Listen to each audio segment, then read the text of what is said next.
My name is Marianne Whitmore. I'm 52 years old.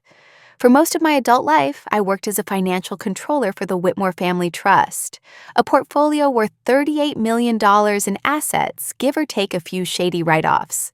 For 17 years, I was the person behind the spreadsheets, the one who flagged the discrepancies, balanced the numbers, found legal solutions to illegal ambitions. I was the quiet one, the cautious one. And I was also inconveniently the first wife. Until one morning, I wasn't any of those things anymore. That's where this begins. Not in a courtroom, not in a family reunion gone wrong, but here, across from a mahogany table under the sharp lights of an audit hearing, facing my ex-husband Victor, my sister Rachel, and my own son Mason.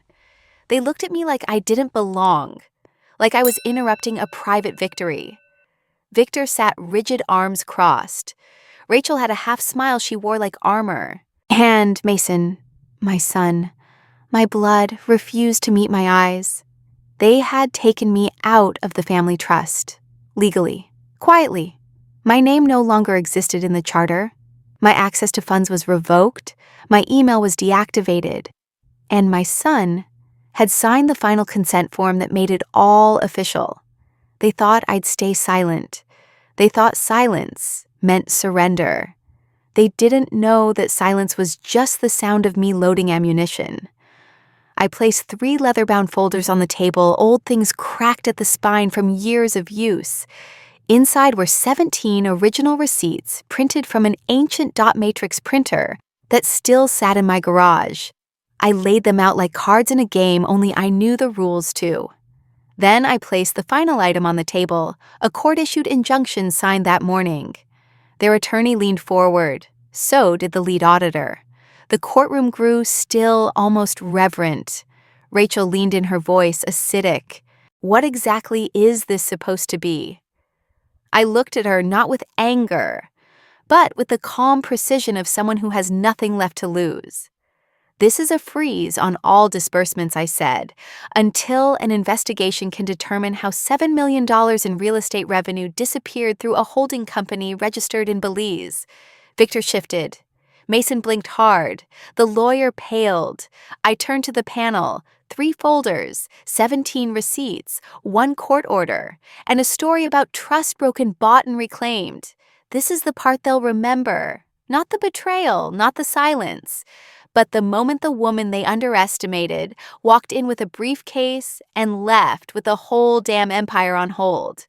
My own son signed me out of the family trust. They laughed at my silence. But I sat at the audit hearing with 3 folders, 17 receipts, and a court order that wiped their $38 million empire off the table in 12 minutes. They took everything. I took it back. They thought I came to ask for a seat at the table. I came to flip the table over. Before I sat at that table, before I dared to call their bluff in a room full of lawyers and legacy, I was just a woman trying not to make a scene at Christmas dinner. It was 6 months earlier. The whole family gathered under the chandeliers of my sister Rachel's newly renovated colonial-style mansion. Everything looked polished, like it had been staged for a magazine shoot.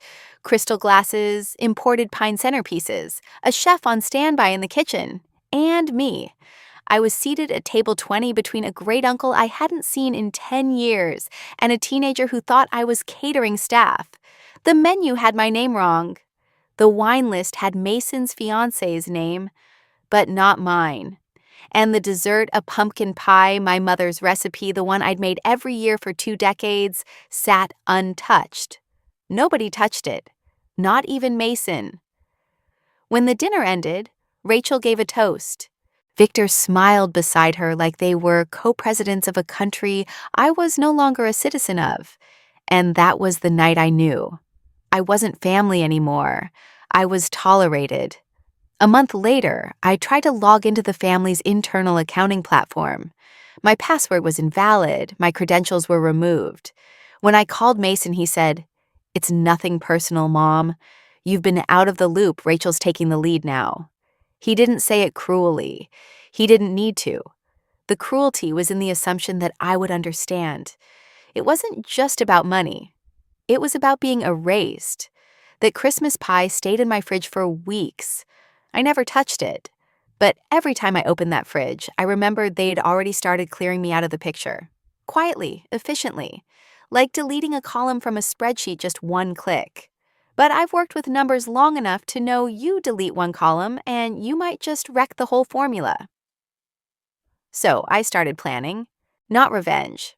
Correction. And the first thing I retrieved, that old dot matrix printer. Still dusty. Still dependable. Like me, I noticed it on a Wednesday. Not through a dramatic reveal, not with a loud confrontation or a slammed door. No, just a quiet error message on a login screen I'd used for years. Access denied. Contact administrator. At first, I thought it was just a glitch. These systems go down all the time. I'd helped build them myself. But after a few tries, I called the family office. Marissa, Rachel's assistant, answered. She sounded cheerful, distant, and slightly too rehearsed. "Oh, hi, Ms. Whitmore. Actually, I think Rachel mentioned there were some updates on permissions. Let me check." She put me on hold, and when she returned, her voice was tighter. Rachel said she'd reach out. Something about restructuring financial oversight. You should hear from her directly. But Rachel didn't call. What I did get was an automatic email forwarded through the System Authorization Access Amendment, effective immediately. I opened the PDF. It was a 2-page document filed through the family's legal trustee. My name was no longer listed as an authorized signatory. The space next to my designation was blank. Rachel's name was now written there, typed cleanly under the title, Acting Financial Oversight Officer. Below that, in digital signature boxes, were 2 names, Rachel Whitmore, Victor Whitmore. No signature line for me, no consent line, no notice, just gone. I read the document again and again. My name didn't just disappear from the active authority list. It was removed from the internal compliance matrix, the reporting structure, and most telling of all, the section related to post-disbursement audits. I wasn't just being replaced. I was being erased. I called the trustee firm. The assistant who answered tried to play it cool, but I could hear the nerves in his voice when I identified myself. Ms. Whitmore. Yes. That update was filed under full legal authority by Rachel and Victor. It went into effect 3 days ago. Without my review? I asked. There was silence. Then a stammer. Well, technically, since your role was listed as discretionary, and since Victor still holds the largest voting share, no review was legally required. My fingers clenched around the phone, but I kept my voice steady. Let me ask you something, I said. If I were a man, say a brother or an uncle who had been in charge of that account for 17 years, would you have removed me without a formal revocation clause? He didn't answer. He didn't have to. I hung up without saying goodbye. That evening, I went through my old emails, double-checking access logs, contract revisions, anything that might have signaled this was coming. But there had been no meeting, no discussion, no conflict to justify it. Just quiet paperwork passed between the right hands, while mine were too busy setting the Thanksgiving table. What struck me the most was not that Rachel had taken the authority. It was that Victor had signed off on it. The man I once built this trust with. The man I had a son with. The man who knew exactly what I'd sacrificed to keep this structure running through recessions audits and family infighting. I sat in the dark rereading the document for the 5th time, and I saw it so clearly. This wasn't incompetence, this was strategy. They didn't just take the keys from me, they locked the door, then burned the blueprint I helped draft. So I poured myself a glass of water. I placed the unsigned document in a folder labeled Stage 1, and I wrote a note on the top page. Control is not permanent. Paper always leaves fingerprints. The part that hurt wasn't Rachel. It wasn't Victor either. It was Mason. He was the last name on the signature block, the final signature that made the revocation official. My son. It didn't come with a phone call, not even a text. It came in the form of an internal memo forwarded to my inbox by mistake from an assistant who must have thought I was still part of the loop. Subject line trust reallocation finalized. Mason's consent form received. I clicked on the attachment with shaking hands. There, it was my son's digital signature neatly typed in the designated field, right under a sentence that read, "By signing below, I confirm my understanding and support for the updated oversight arrangement, effective immediately." There was a comment attached to the form, something the legal team had requested each family member include for documentation. Mason had written, "My mother has stepped back from the trust's core operations in recent years. She no longer maintains the same level of strategic involvement. I believe Aunt Rachel is more suited to the trust's future direction." I stared at those words for longer than I want to admit, not because of the decision, but because of the way he phrased it, clean, clinical, polite. He didn't say I failed. He didn't say I was incapable. He said I wasn't suited. And coming from my son, that cut deeper than any signature ever could. I remembered teaching him to balance his first checkbook. I remembered staying up all night helping him finish a finance essay his senior year of high school because he wanted to impress the scholarship committee. I remembered sitting at the back of that same committee watching him get the award with a thank you speech that didn't mention me once. And yet, I had still believed I mattered. Maybe not professionally, but as his mother, as the person who taught him to recognize compound interest and character at the same time. I called him that evening. I don't know what I expected. "Mason," I said when he picked up. There was a pause. "Hey, Mom, what's up?" I swallowed the lump in my throat. "I saw the memo," I said, "about the trust, about your signature." He didn't sound surprised. "Yeah," he said slowly. "I figured it might come your way eventually." I waited. He didn't continue. "You really think I'm not suited for it anymore?" I asked. He sighed. "It's not like that, Mom. You've pulled back. You're not as involved. You said yourself you didn't want to keep dealing with Victor. And Rachel's been more hands-on. She's pushing the trust into digital strategy." "You're not exactly... You mean I'm not modern?" I said flatly. "No," he said, backtracking. "I just mean things are changing. You've always been steady, but maybe it's time for something faster." I didn't reply right away. "Did Rachel ask you to sign?" He hesitated. "No." But she explained why it made sense. And I agreed. There it was. No malice, no betrayal with fangs and knives. Just the quiet, devastating shift of loyalty. A son choosing momentum over memory. "Thanks for the honesty," I said, even though my voice cracked at the edges. "Are you okay?" he asked finally. That question came too late. "I will be," I said. And then I hung up. Not because I was angry, but because I finally understood something. Trust isn't lost all at once. It's signed away, one form, one decision, one quiet nod at a time. And this was the signature that broke my heart. The next morning, I tried logging into my work email. Not my personal Gmail, the one I use for holiday recipes and distant cousins, but my old Whitmore Family Trust account, the same inbox I'd maintained since we founded the trust 17 years ago. Authentication failed. I double-checked the password, typed it slower, still locked out. I tried resetting it. A red error banner popped up. "This account has been deactivated. Please contact your administrator." I didn't contact anyone, because I already knew. This wasn't a glitch, it was an erasure. They didn't argue with me, they didn't warn me, they just deleted me. I opened the internal portal where trustees and staff manage disbursements, assets, and member votes. It had once been a platform I'd helped build simple, secure, tailored to our family's unique complexities.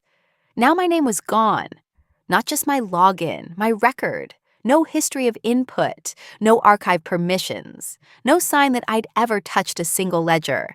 I wasn't marked as inactive or removed. I simply didn't exist. I sat in silence for a few seconds, staring at the blank screen where my profile used to be. There was no big blow-up, no slander, no memo sent to the wider team. Just a digital vanishing act executed cleanly, quietly, cruelly. I picked up my phone and called Amber, my assistant of 7 years. She was young when I hired her, fresh out of business school, brilliant with numbers and better with people. The call rang twice before she answered. "Hello?" Her voice was cautious. "Amber, it's me." A pause. "Oh, hi?" Ms. Whitmore, she hadn't called me that in years. I was trying to check something in the internal dashboard, I said calmly. "My access is gone." Another pause. "Yeah, I don't think I'm supposed to talk about that." "You're not supposed to talk to me." She lowered her voice. "I'm sorry. Rachel said any inquiries from you need to go through her directly. I didn't know you'd be calling." "Don't worry," I said quietly. "I'm not angry. I just needed to know for sure." There was a moment where I thought she might say something else, offer an apology, whisper something useful, but she didn't. "I have to get back to work," she said. I didn't ask her to stay on the line. When the call ended, I placed the phone down without a sound. I looked around my apartment, smaller than the lake house, quieter than the city townhouse. It had become my sanctuary in recent years, a place to breathe away from the family boardroom. And now it was also the place where I realized just how far they had gone. Not just to remove me, but to pretend I had never been part of it. They didn't smear me publicly. They didn't accuse me of wrongdoing. That would have made it messy. Instead, they just replaced me. Removed the trace, like I was a faulty variable in a spreadsheet formula. Delete cell, recalculate. And Amber. She was a smart girl. She had a future. But she was also a reminder. Even the ones I mentored could be folded into the machine. That night, I didn't cry. I didn't drink. I didn't scream into the void. I opened an old file cabinet, pulled out every printed copy of every financial report I had ever signed, organized them by year date and transaction type, and then I created a new folder. Label recovery. Subfolder erased but not gone. I might have been deleted, but they forgot one thing. You can't erase the woman who built the system, not if she still has the blueprints. Long before I became the quiet woman sitting in audit hearings with folders and court orders, I wore a uniform. Olive drab name patch stitched over my heart steel in my spine. I was Lieutenant Marianne Lane, then 24 years old, assigned to the U.S. Army Financial Corps. It wasn't something I talked about much. Not to Victor, not even to Mason. Some chapters are easier left unread until they become useful again. I didn't carry a rifle. I carried ledgers. But the damage I could do with numbers was just as permanent.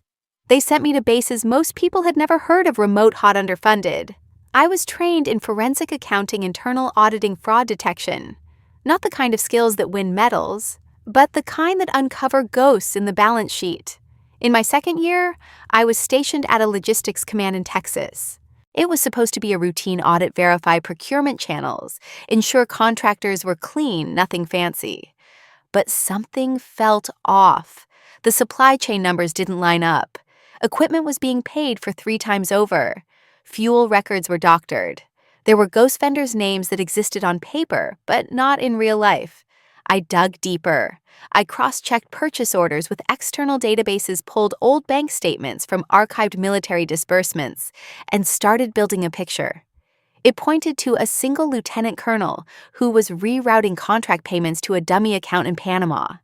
It was clean, too clean. Someone knew how to bury a trail, but I knew how to read silence. I flagged the discrepancy, filed an internal memo, and 2 days later my bunk was trashed. Nothing was stolen, but the intent was loud and clear. The following week, my Jeep's brakes failed. No one else was in the vehicle. But if I hadn't downshifted instinctively when I did, I wouldn't be here telling this story. The investigation was quietly dropped. The colonel was transferred to a consulting role, and I was told politely but firmly to stick to lower-level audits for the rest of my service. So I finished my tour honorably. No one thanked me. No one said sorry. But I left with 2 things: an eye for invisible crimes and a permanent distrust for people who smile too easily when money's involved. Victor never asked what I did in the service. He liked to think I was the admin type, someone who filed things, kept records neat. And I let him think that. When Mason was a boy, he once asked if I'd ever been scared in the Army. I told him only when the numbers didn't add up. He laughed, thought I was joking. But the truth is, when numbers don't add up, someone's lying. And I learned how to find that lie before it hurts someone else. Or me. So when my family erased me when they moved digits around on trust papers, like I wouldn't notice, I didn't panic, I didn't scream, I just went back to who I was before the last name Whitmore ever mattered. Because I wasn't born a trust fund manager. I was made in barracks and mess halls and interrogation rooms with paper trails that bled. They forgot I was trained to spot corruption. They forgot I'd already survived a system that tried to break me once before. And they forgot that silence isn't surrender. 5 years ago, I saved the Whitmore family trust from a disaster. Not a bad investment, not a market crash, a laundering deal, dressed up as international growth. Rachel had come back from a so-called real estate innovation summit in Dubai, raving about a partnership opportunity. She and Victor were both glowing, talking about vision scalability and a chance to diversify offshore assets. The proposed partner was a man named Emil Kovac, Hungarian passport Monaco residence, and a company that claimed to develop green infrastructure in Southeast Asia. The pitch was clean, too clean. Kovac was offering to match our investment 3-1 $10 million from us, 30 from him. He promised guaranteed returns, optional anonymity, and quick entry into markets with light regulatory friction. I sat at the conference table and listened. I didn't interrupt. I just took notes. A habit I kept from the Army. After the meeting, I stayed up all night researching. His company didn't exist in any legitimate European business registry. The one press release about him was hosted on a vanity site registered to an alias, and the few photos of past developments were recycled stock images from unrelated construction projects. So I flagged it. I brought a printed report to the next family board meeting, 36 pages of documentation, including red flag watch lists, Interpol financial alerts, and screenshots of inconsistencies. Victor didn't even finish reading. He slammed the binder shut and said I was being paranoid. Rachel called me territorial, said I was threatened by anything I didn't initiate. Mason was silent. He sat at the end of the table, glancing between the three of us like a child caught between parents. I reminded them gently but firmly that trust funds aren't casinos, that every dollar invested under that name was tied to future education, healthcare, and generational stability, that once a dollar is stained, the whole book starts to rot.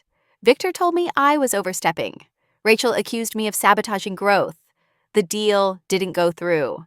Not because they agreed with me, but because the bank's compliance department halted the wire transfer when I flagged the recipient account as potentially fraudulent. I never got a thank you, just a cold silence that lingered long after the meeting ended. From that day forward, I was no longer copied on strategic correspondence. Rachel took over expansion initiatives. Victor started hosting family meetings at locations I wasn't invited to. They didn't cut me off all at once. They just started trimming me down roll by roll, layer by layer, until all that was left was a title and a chair. And even that eventually would be gone. But here's the part they never understood. I wasn't loyal to them. I was loyal to the numbers, to the system, to the integrity that holds a structure upright. I didn't protect that trust because it had our name on it. I protected it because it was the right thing to do. And I would do it again without hesitation, even knowing what it cost me. Because the truth is, money doesn't rot from the outside in. It rots when no one is watching the ledger. And for 17 years, I watched. I watched until they turned off the lights, deleted my login, and thought I'd forget what I saw. But I never forgot. The envelope was unmarked, no return address, just my name handwritten in blue ink, a little flourish on the W. Rachel style. Inside was a folded copy of the Sunday Business section. I didn't need to read the headline to know what it was, but I did anyway. Whitmore Family Trust, a modern era under new leadership byline. Cliff Braxton, a journalist I hadn't heard from in over a decade. I used to respect Cliff. We'd spoken once years ago after I testified in a tax ethics hearing involving another family trust. He called me sharp-eyed, impressively neutral. Back then, he cared about facts. Now, he cared about Rachel. The article painted a glowing picture of her leadership, her vision for the future, her youthful energy, her bold willingness to make hard transitions for the trust's long-term health. Then came the part about me. The trust's previous financial controller, who sources confirm, stepped down voluntarily, reportedly struggled to adapt to the evolving digital landscape. Insiders say her conservative practices may have stalled growth opportunities. A family member, speaking anonymously, described her as a relic of an older model. I sat at my kitchen counter and read the paragraph 3 times. Not because I didn't understand it, but because I wanted to feel every word hit. They didn't accuse me of wrongdoing, they didn't use my name, but they called me obsolete, irrelevant, a has-been. That was the real dagger. Not being cut out of the trust, but being recast as the woman who held it back. The truth, I didn't step down. I was erased, digitally, administratively, and now publicly. And Cliff knew better.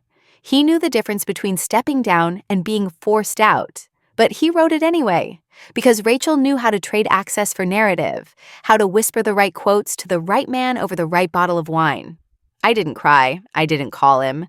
I just walked to my study, took out a red pen, and underlined 3 figures in the article, each one casually inserted, each one slightly off. Projected returns overstated by 0.7%. Asset reallocation time frame listed as 12 months instead of 16. And a quote about 0 compliance flags when I knew for a fact 2 audits were still pending. They didn't matter to most readers, but they mattered to me. Facts are fragile, but errors, they leave fingerprints. I clipped the article and slid it into my folder labeled narrative. Next to it, I added a single page, a screenshot of an email I once sent to Rachel, warning her about overpromising returns in investor statements. She never replied. But now I had a paper trail. This wasn't about revenge, not yet. It was about precision, about building a case, not just legally, but morally.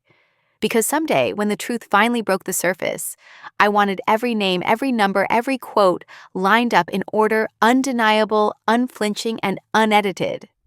Let them play PR. Let them paint me as the dinosaur. Dinosaurs ruled the world for millions of years. The meteor only wins once. I still remember the exact shade of the morning sky that day. Slate blue, like pressed linen before it wrinkles. I was carrying my usual black tote, the one with the coffee stain near the zipper, and a pastry from the cafe on 17th. I was humming a song I couldn't name. Everything felt normal. Until it didn't. As I stepped into the lobby of the Whitmore Trust building, the guard at the front desk, Thomas, a man who once asked me for advice on his daughter's college fund, stood up, visibly uncomfortable. "Good morning, Ms. Whitmore," he said, but he didn't buzz me through. I smiled, expecting the usual beep and the click of the turnstile. It didn't come. He cleared his throat. I've been instructed not to let you upstairs." I blinked. "Excuse me, there's been a change in access privileges." He wouldn't meet my eyes. "You'll need to call upstairs first. Call who I asked, keeping my voice steady." He didn't answer.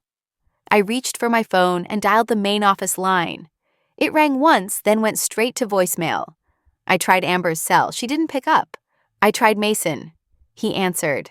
"Mom, what's wrong? I'm standing in the lobby." "They won't let me up." "Do you know anything about this silence?" "Mason, I heard something about a system update," he said weakly. "Rachel said there were security concerns." "Security," I repeated. "Do I look like a threat?" He didn't answer that either. "Tell her I want my laptop," I said, "and my files." I think T is reviewing everything, he mumbled.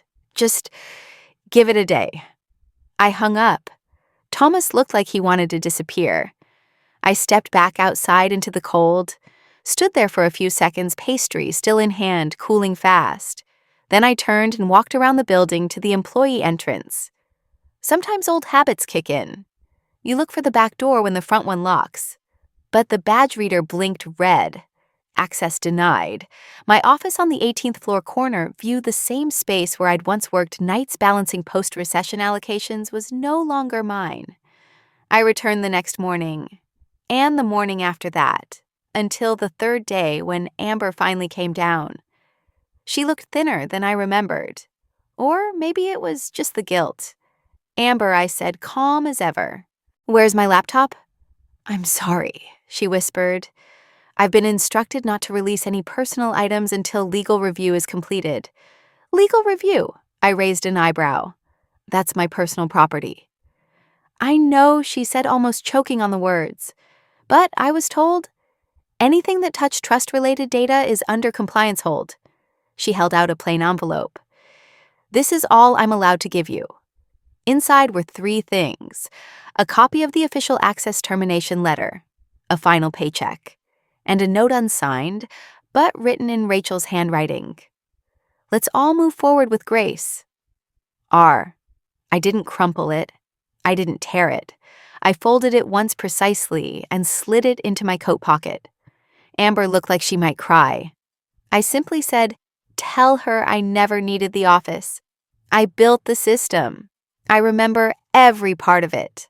Then I walked away, not defeated, not broken, just repositioned. Because when someone throws you out of your own house, they forget the blueprints were drawn in your hand. The invitation arrived 2 months after they shut me out of the office. Cream-colored cardstock embossed letters, gold trim, a quiet dagger in a lovely envelope. At the bottom of the RSVP, just above the meal options, was a printed line in neat cursive Marianne Whitmore. Extended family, extended family. Not mother of the groom, not even immediate family. Just another distant branch. I stared at that wording longer than I should have. Ran my thumb along the raised ink, hoping foolishly it might rub off. It didn't. I still remember what I wore that day. A navy blue dress, minimal jewelry, no makeup except for lip balm. Not because I wanted to disappear, but because I didn't want to give them the satisfaction of seeing me try too hard to belong. The wedding was held at a vineyard just outside Charleston. Rachel's doing, I'm sure. Everything felt curated: sunset vows, imported florals, mason jar cocktails for a touch of southern charm. When I arrived, the usher looked confused for a moment. He checked the list, then led me past tables dressed in white linen through a maze of soft laughter and champagne flutes all the way to table 20. Near the back, behind a decorative pillar, next to the speakers. The seating card read, Ms. Marianne Whitmore, table 20, between a cousin I hadn't seen in 8 years and one of Victor's new golf buddies. I didn't complain, didn't ask to be moved. I just sat, smiled politely, and folded the napkin in my lap like it still mattered. At one point, Mason walked by adjusting his tie. He looked grown, older than I remembered. But then again, grief ages you fast, and I'd been grieving him for a while now. He stopped beside me briefly. "Hey, Mom," he said. I smiled. "You look sharp," I told him. He gave a soft, distracted laugh. Then, almost as an afterthought, he leaned closer. "Just so you know, we're skipping parent speeches. Keeps it shorter." I nodded. Not because I agreed, but because I understood what he was trying to say. Don't expect a moment. You're here, but you're not part of the story. I looked toward the head table where Rachel sat, beaming, clinking glasses with the bride's family. A server placed a slice of wedding cake in front of me. Elegant multi-layered sugar roses blooming on the edge. I stared at it, picked up the fork, put it down again. The sweetness caught in my throat, just looking at it. Somewhere across the venue, laughter erupted. A camera flashed. A child ran barefoot between rows of chairs, chasing bubbles from a machine. And I sat at table 20, tasting nothing, saying even less. Later that night, when they played the mother-son dance song, not officially, just part of the background mix, I recognized the melody. It was the same lullaby I used to hum when Mason had fevers as a boy. No one noticed I was crying, because I didn't sob. I just blinked slowly until the tears settled somewhere deep behind my silence. I didn't leave early. I waited until the final toast, until the sparklers went out, until the chairs were pushed aside and people started slipping off their shoes. Then I walked to my car, head high dress, clean heels steady. Because dignity isn't about where you sit. It's about knowing who you are, even when no one else remembers. It was a rainy Thursday when I walked into the cafe, a tiny place tucked between a used bookstore and a dry cleaner with soft jazz playing overhead and mismatched chairs that reminded me of church basements. I chose it on purpose, somewhere too small for Rachel's people to care about, somewhere quiet enough to hear every word and every silence. 3 lawyers were waiting for me at the corner table, not suits from the city tower. These were the kind who carried leather satchels and wore scuffed shoes, the kind who didn't waste time with pretense. There was Lyle Grayhair, Sharp Eyes Trust, an estate specialist. Mina, mid-40s, ran her own boutique firm focused on corporate restructuring. And Jonah, the youngest, barely 30, but with a reputation for following money trails like bloodhounds follow scent. Forensic finance was his world. They all looked up when I arrived. I didn't shake hands. I sat, opened my folder, and said, I'm not here for vengeance. I'm here for precision. Lyle smiled first. Good, because revenge is messy, but clean strategy that leaves no stains. I passed them copies of the family trust bylaws, my own annotated version, the original document my mother signed before she passed, the same document Victor had always treated like ceremonial fluff. Lyle flipped through the pages, stopping at the one I'd flagged in red. Clause 4C. In the event of managerial dispute or unilateral action, the trustee role passes to the primary heir, assigned by the originator with override powers applicable to dormant funds. My mother's handwriting sat in the margins, faint but clear. Marianne, Itachter primary heir asset B. Keep separate until needed. I hadn't thought about Asset B in years. It was always treated like a theoretical segment, an untouched portion of the trust reserved for emergencies. But it wasn't theoretical. And I wasn't disinherited, not from that portion. This clause was never revoked, I asked. Lyle shook his head. Not legally. And according to probate records, your mother's intent was clear. But Rachel and Victor bypassed me. My voice didn't shake. They moved assets without my consent. That's where Mina comes in, he said, nodding toward her. Mina leaned forward. If they acted beyond their authority while a portion of the trust still recognized your co-governance, they committed breach of fiduciary duty. Possibly fraud. I didn't blink. What does that mean in plain English?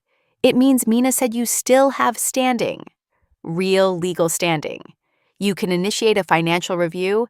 You can freeze movement on any asset linked to Asset B. And depending on how those funds were restructured, you may be entitled to reclaim more than they think. Jonah pulled out his laptop. I've already started tracing where some of the capital went. Offshore entities, name changes, even donor-advised foundations, classic laundering methods.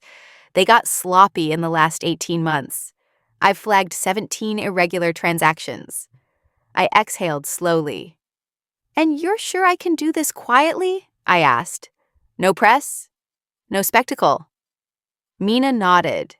Everything through audit subpoenas and internal review. You don't even have to confront them directly. You just need to document everything and stay ahead of their lawyers. I looked down at the coffee in front of me. It had gone cold. Didn't matter. I wasn't there for comfort.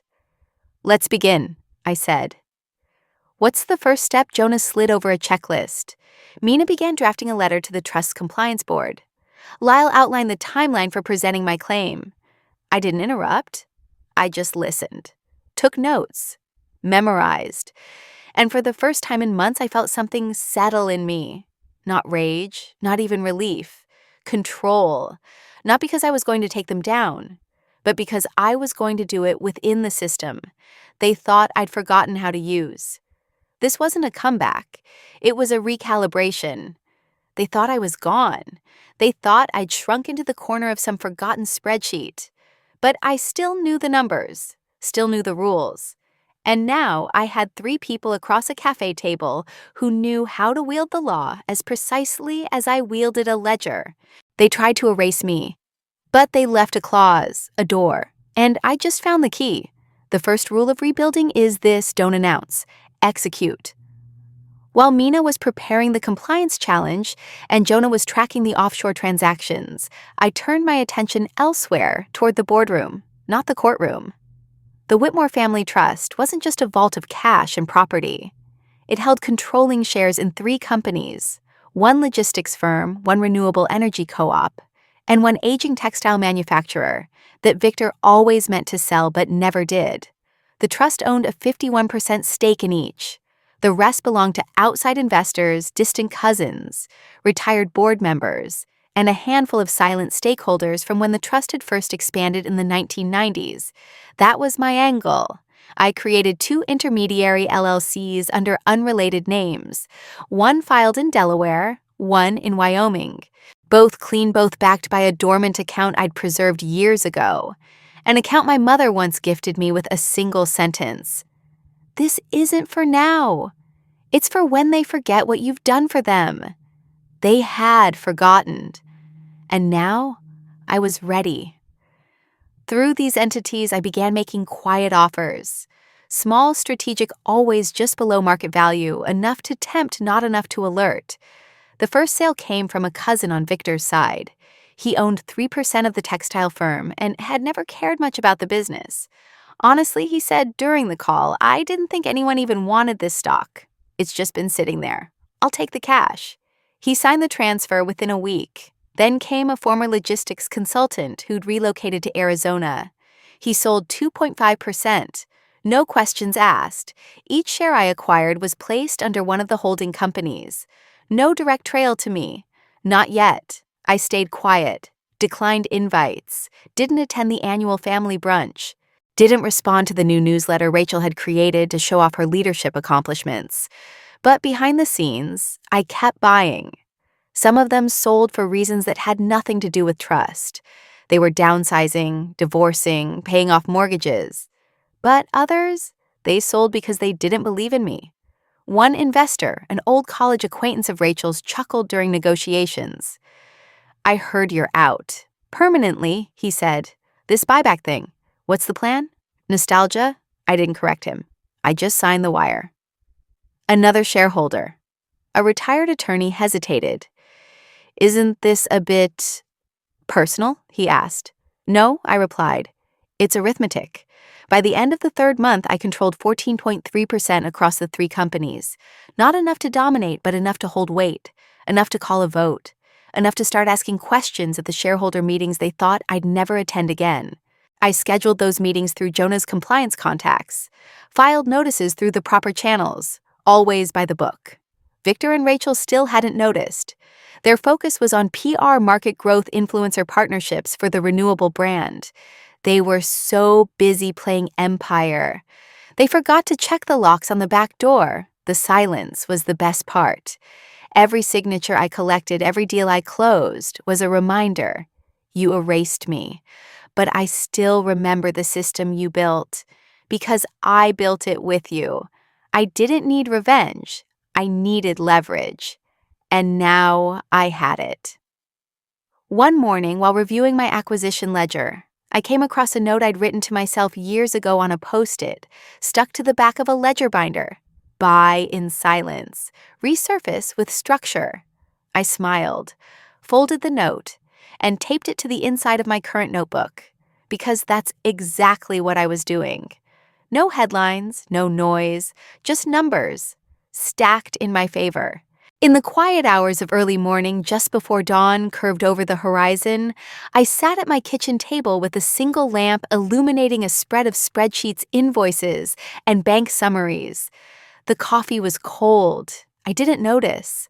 My pulse was steady calm in a way only accountants and investigators understand. This wasn't revenge. It was arithmetic, accountability traced line by line. Rachel had always been careless with foreign capital. She liked shiny deals and fast exits. She'd once said to me over brunch, if the name ends in limited holdings, it usually comes with fewer questions. I had smiled, but I remembered. One company stood out: Viridian Pacific Holdings, a Singapore-based entity supposedly created to funnel startup seed investments. According to the documents Rachel filed with the trust board, It was philanthropic adjacent structured as a donor-advised fund. But the routing numbers told a different story. Funds moved in batches of 920 $80 orientors in years. 1 million, always just below the federal reporting thresholds, distributed across shell LLCs with names like Bloom Startups and EcoMerge Foundation. But the problem wasn't the names, it was the missing tax disclosures.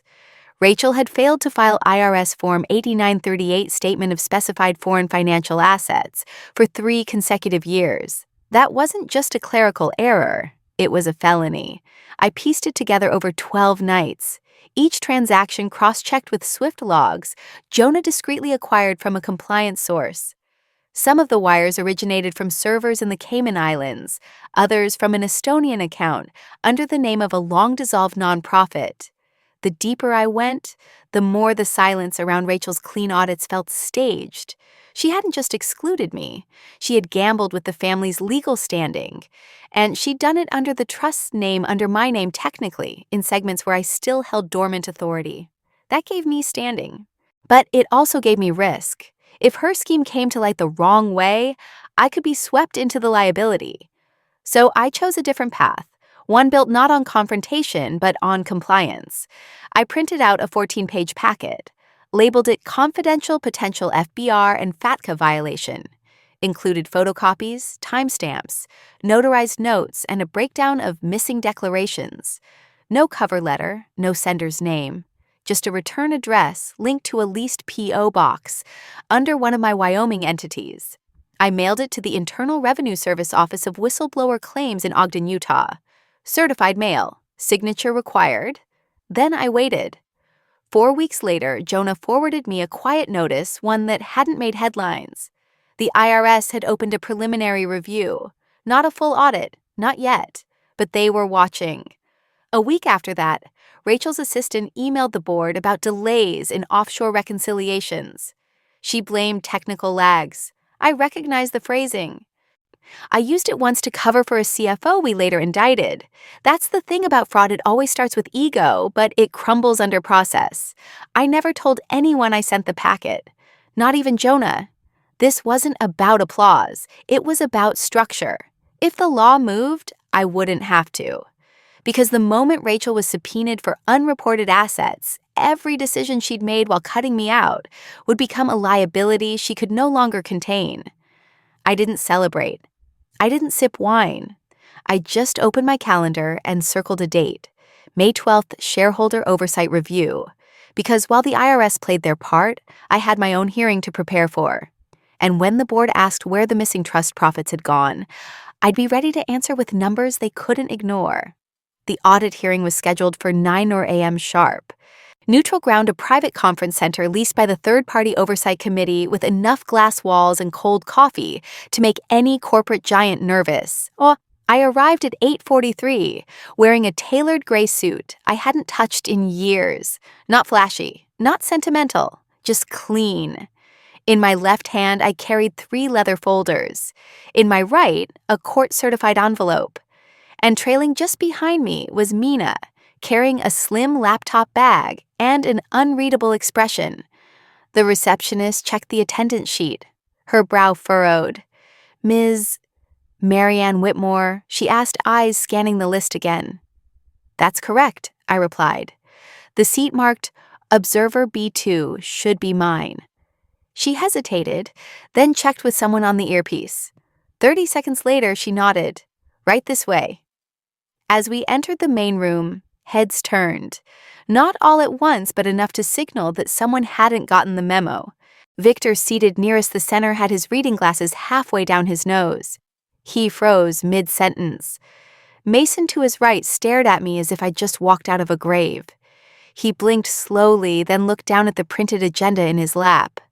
Rachel didn't blink at all. She simply turned to the chairperson and said, "I'm sorry, there must be a mistake." We didn't extend an invitation to Ms. Whitmore. That was when the committee's legal counsel, stern, neutral, impeccably thorough, stepped in. No invitation was required, he said, unrolling a printed charter. According to the original governance framework filed with the state, Ms. Whitmore retains residual decision-making authority over Asset Segment B and co-signature authority for any trust-led expansion funds over $1 million. He glanced at Rachel. She's not a guest. She's a named party. For the first time in months, I saw Rachel's composure flicker, just for a second. But it was there. I took my seat, placed the 3 folders neatly in front of me. 1 red, 1 navy, 1 black, color-coded, just like I used to do when I ran this place. The chairperson cleared her throat. This hearing has been convened at the request of the Oversight Board in response to whistleblower documentation shareholder concerns and inconsistencies in the Q4 10K filings for Whitmore Holdings and related trusts. I didn't speak yet. Not during the introductions, not during the legal disclaimers. But when the chair finally asked, would Ms. Whitmore like to make an opening statement, I stood, slowly, deliberately, and said, I'm not here to reclaim a title. I'm here to restore a balance. I opened the red folder first, the one containing 17 receipts, each timestamp notarized and linked to a single account that Rachel had misrepresented as a grant fund. I placed them on the table, face up. Then came the Navy folder wire logs from Viridian Pacific Holdings, including one showing a withdrawal routed through a private card tied to Victor's Golf Club fees. And finally, the black folder, a copy of my mother's handwritten trust, codicil, the one Rachel had claimed was missing. It was never missing. It was sealed in a vault in Vermont, a vault Rachel forgot I still had access to. For 12 minutes, no one interrupted me, not even Mason. Especially not Mason. When I finished, I placed the court-certified envelope at the center of the table. This, I said, is the order reinstating my full oversight authority per Clause 4C. Victor leaned forward. This is a setup, he whispered. No, I replied. This is an audit. Rachel's voice trembled, not with fear, but with indignation. You waited months. Said nothing. While we built. You didn't build? I said evenly. You buried? There's a difference. The chairperson turned to the legal team. We'll adjourn briefly while the materials are verified. As the room emptied, I remained seated, looking at the empty chairs, the name tags, the silence. They didn't understand why I was there. But I did, because I never left. They just stopped seeing me. I didn't raise my voice, not once. But the silence that followed each question I asked echoed louder than any shouting ever could. The hearing resumed after a brief recess. The independent auditors had reviewed the documents I submitted. They confirmed authenticity timestamps and source chains. One of them, a quiet man in a tan blazer, leaned across the table and whispered to the lead counsel, "This is airtight." I remained standing. I didn't pace. I didn't perform. I just opened each folder one by one, laying out a paper trail no one in the room could ignore. These 17 transactions, I said, gesturing to the red folder, total $9.6 million over 3 years. Each was pulled through shell LLCs disguised as environmental grants. And yet I turned to Rachel, none of them appear on the trust's quarterly reports. Why Rachel stared at the table, jaw locked. Her lawyer shifted in his chair, opening a notebook, but said nothing. I slid a spreadsheet forward. Line 42Q2 statement. You labeled the payment as operational expense adjustment, external. That's a term that doesn't exist in IRS classification. And the vendor, no EIN, no address. I looked around the room. Most were silent. One auditor scribbled something rapidly. Next, I continued opening the Navy folder. We have evidence of a foreign account Viridian Pacific Holdings used to route investments from the trust into private interests in Singapore, specifically 2 biotech firms owned by a former college roommate of Victor's. Victor's hands were balled into fists. He hadn't looked at me once, but I could feel the heat coming off his silence. I flipped to the wire log. This particular transfer, $1.1 million, occurred 6 weeks after I was removed as authorized signatory. It was signed by Rachel and approved by Mason. Now I turned. Mason, I said, voice steady. I'm going to ask you this once. Did you read the compliance clause in Section D before approving that wire? His mouth opened, then closed. He blinked twice hard. I trusted the team, he finally said. Aunt Rachel said it was urgent. And did she tell you that routing investment funds through an undeclared offshore channel can trigger a federal audit? His face paled. She said it was above board. She was wrong, I replied. I opened the black folder next, lifted a page gently. This is a signed amendment from my mother, your grandmother, who specified that I was to retain governance over Asset Stream B, including the dormant reserves that funded the expansion initiative.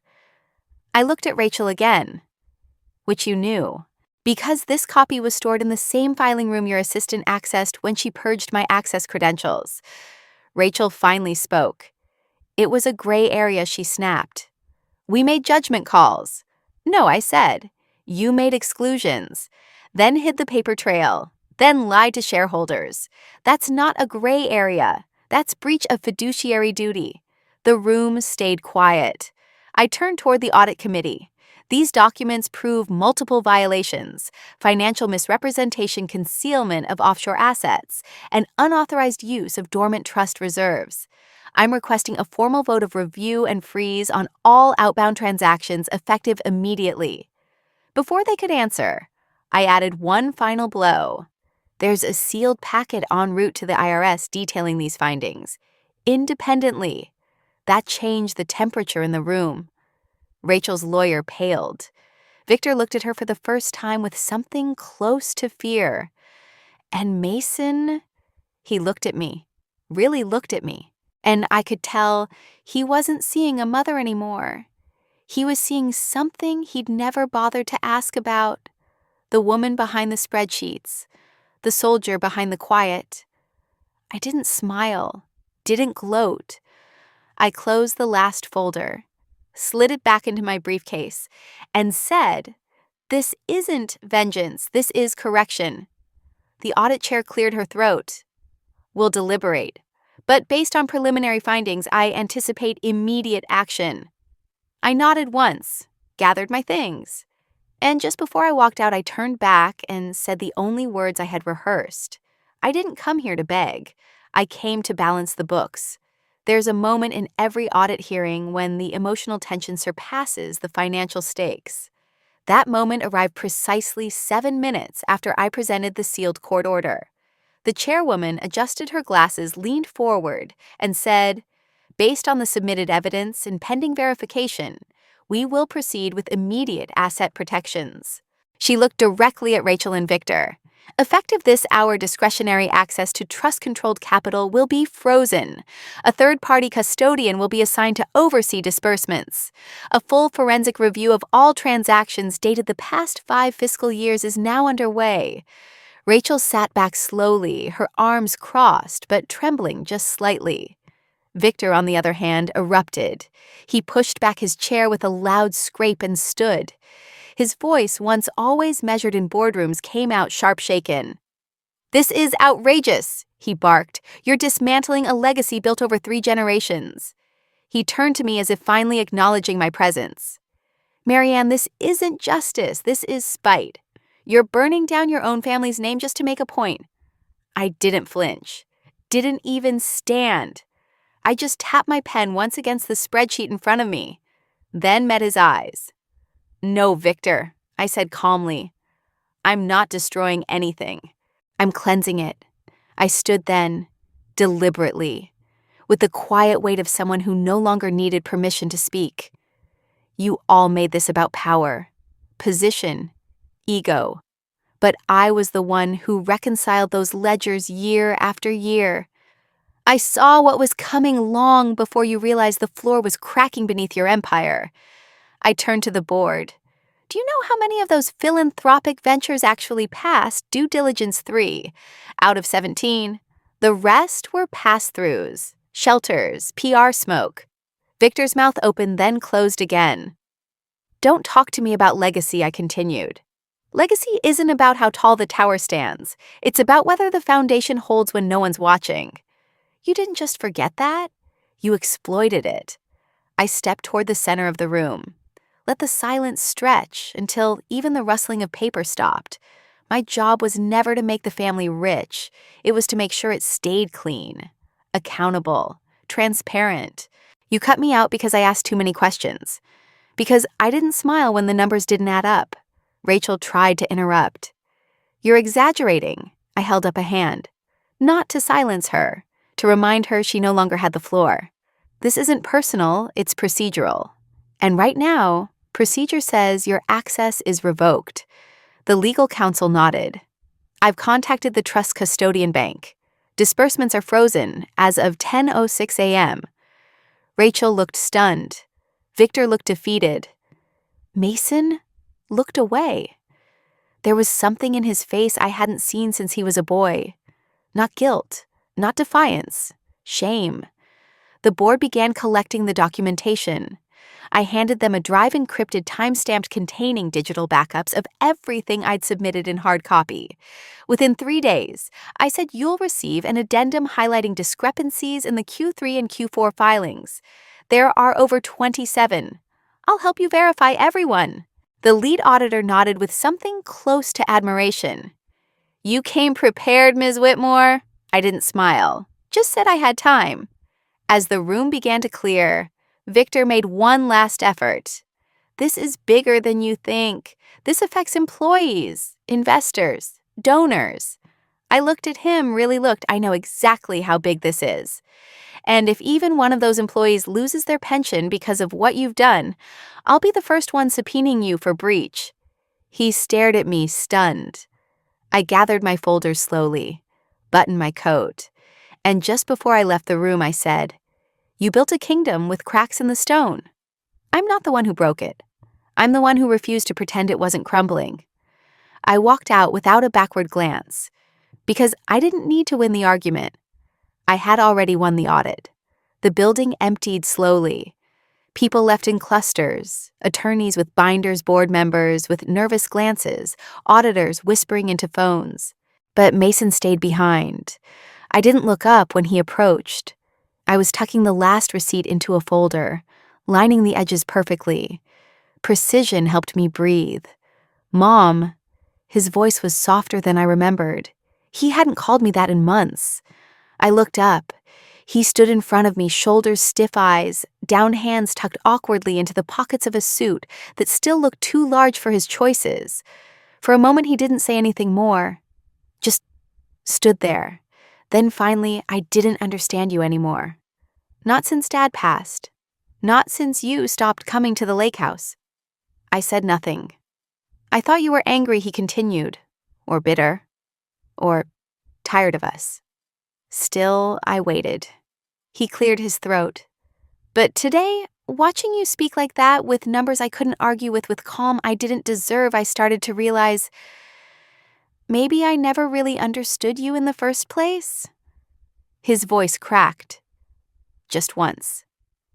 He swallowed hard. "You were always there keeping things together.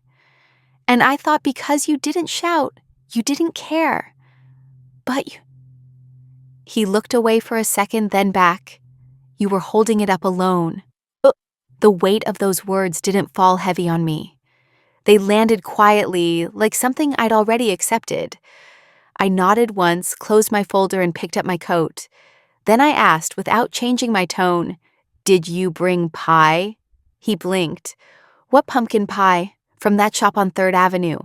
You used to bring it every Thanksgiving when you were in college. You forgot for 2 years in a row, then brought 2 the next. Remember?" He stared at me, confused. Then his lips twitched. "I'll get one," he said quietly. "Good," I replied, putting on my coat. "I'll make coffee, but I want whipped cream this time." He smiled just a little. And as we left together, mother and son not yet healed, but hearing each other again, I felt no triumph, only space. And maybe, just maybe, the beginning of something worth rebuilding. The news came 2 weeks later. Rachel was officially under investigation by the IRS and the State Board of Trusts. Asset seizure was pending, indictments likely. I was alone when I read it, seated on my back porch, wrapped in a sweater too thick for spring, watching the wind shake loose the last leaves from the magnolia tree. It didn't feel good, didn't feel bad either. It just felt quiet. Rachel and I had shared bunk beds once. She was the baby, the golden one, the one who got away with skipping chores if she smiled hard enough. I was the serious one, the one who balanced the checkbook when Dad got sick. When we built the foundation, it was Rachel's charm and my spreadsheets that kept donors coming and audits clean. But somewhere along the way, she mistook silence for absence. And when she pushed me out, she didn't think I'd push back, because I didn't scream. I calculated. Still, when I received the subpoena copy in the mail, I did something unexpected. I wrote a letter to the judge, to the ethics board, to the oversight committee. I asked for leniency, not because Rachel was innocent. She wasn't. She lied. She misused trust funds. She betrayed me, her colleagues, and the legacy we both helped build.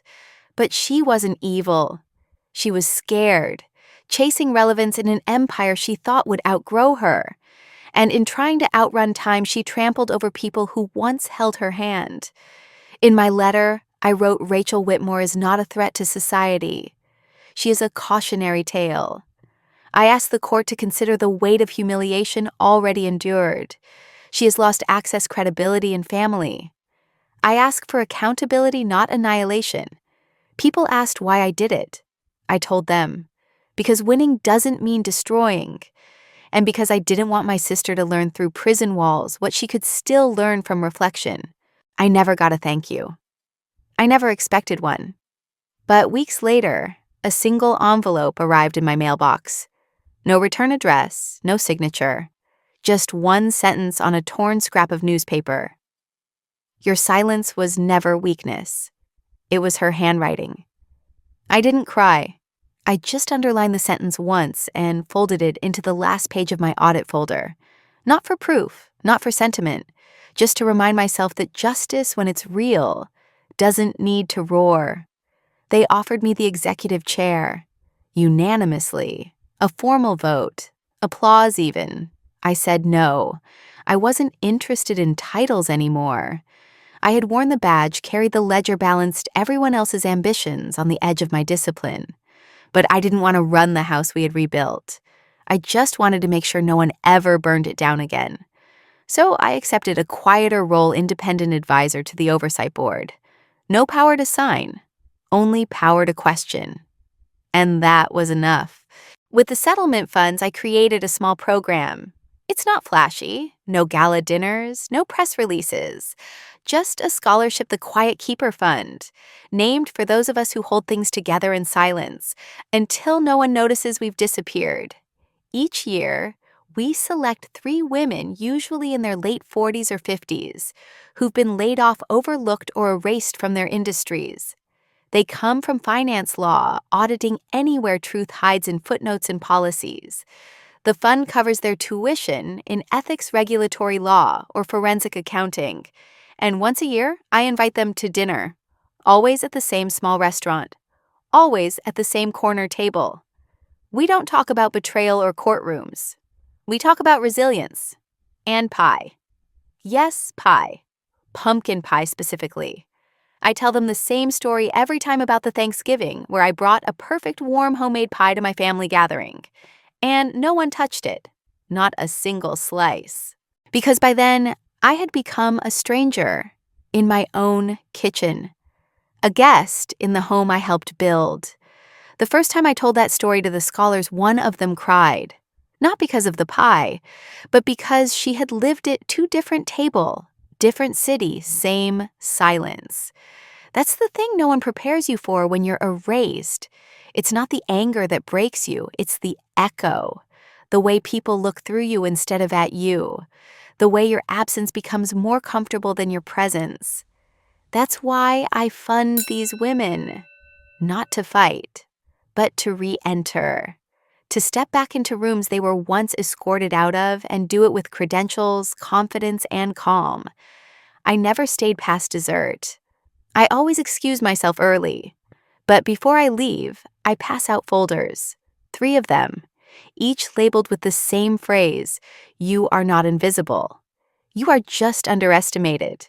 It's not a battle cry. It's a blueprint. And it's enough. Sometimes people ask me why I fought, why I didn't walk away, why I didn't just start over. They say, you won, but I didn't fight to win. I fought so I wouldn't be written out. I didn't want power. I didn't want revenge. I just didn't want my name erased from the margins of everything I had helped create. My name on the first budget, my initials on the trust documents, my hands in every clean audit. To be deleted from that without warning, without reason, felt like being buried alive in silence. So, no, I'm not a hero. I'm a survivor. Of family, of betrayal, of the soft kind of violence, the one where people smile while pushing you out of the frame. Now I live quietly. Mason visits once a month. He never calls ahead. He just shows up sometimes with pie, sometimes with flowers, always with tired eyes. We don't talk much, but we eat together. He sits across from me, opens the box, and we cut perfect slices of pumpkin pie. He eats every bite. So do I. And that's enough. He once brought his wife nervous, young, polite. She watched us eat in silence, then whispered, "You two don't say much." Mason smiled and said, "We used to say too little. Now we say just enough." I keep the audit folders in a small drawer, not on display, just close enough to reach for if someone ever asks again. But no one asks much anymore. And that's fine, because the truth doesn't need to shout. It just needs to be steady. Before we say goodbye, I'd love to know, where are you listening from? Is it a quiet morning with a warm cup of coffee? Or a late night where stories like this keep you company? Let me know in the comments. We read everyone with gratitude. And if this story touched your heart, please consider subscribing to the channel. Not just to hear more stories like this, but to be part of a community that still believes in kindness, healing, and second chances. Thank you for spending your time with us today. Wherever you are, I hope you carry this story with you. And remember, if you've ever been pushed out of your own story, write the next chapter. Not with rage, but with records and resilience. Sometimes the miracle doesn't knock on your door. It waits quietly until you're ready to open your heart. Take care, and I'll see you in the next story.